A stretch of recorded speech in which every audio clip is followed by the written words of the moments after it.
దేవుడు మనకు జయమిస్తాడు. శత్రువు మరెన్నడు బయటికి రానేరాడు. శత్రు కలిగి అపాయాలు వాడు ఇక బయటికి రానేరాడు. ఇక వాడు దాగిపోవలసిందే, అణచబడాల్సిందేనండి. దేవుడు శత్రుక్రియలన్నిటిని అణచివేయబోతున్నాడు.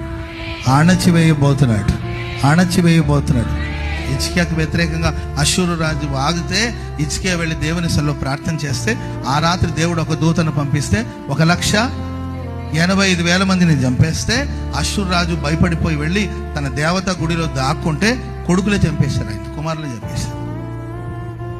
నీ చేతికి మట్టి అంటదు, నీ చేతికి రక్తం మరకలు ఉండవండి, నీ చేతిలో దోషం ఉండదు. యుద్ధము యెహోవాది. ఆమెను చెప్పండి అందరు గట్టిగా. ఎందుకు నీ ఊరికి ఫెయిల్ అవ్వడం, నీవెందుకు టెన్షన్ పడ్డా? నీ చేతికి మట్టి అంటకుండా దేవుడు మనకు జయమిస్తాడు. శత్రువు మరెన్నడు బయటికి రానేరాడు. శత్రు కలిగి అపాయాలు వాడు ఇక బయటికి రానేరాడు. ఇక వాడు దాగిపోవలసిందే, అణచబడాల్సిందేనండి.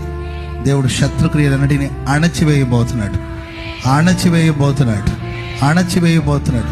హిజ్కియాకు వ్యతిరేకంగా అష్షూరు రాజు వాగితే హిజ్కియా వెళ్ళి దేవుని సన్నిధిలో ప్రార్థన చేస్తే ఆ రాత్రి దేవుడు ఒక దూతను పంపిస్తే 1,85,000 మందిని చంపేస్తే అష్షూరు రాజు భయపడిపోయి వెళ్ళి తన దేవతా గుడిలో దాక్కుంటే కొడుకులే చంపేశారు, ఆయన కుమారులే చంపేశారు.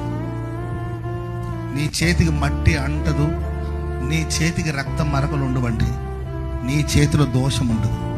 యుద్ధము యెహోవాది. ఆమెను చెప్పండి అందరు గట్టిగా.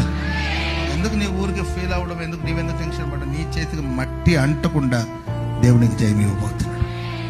ఆమేన్.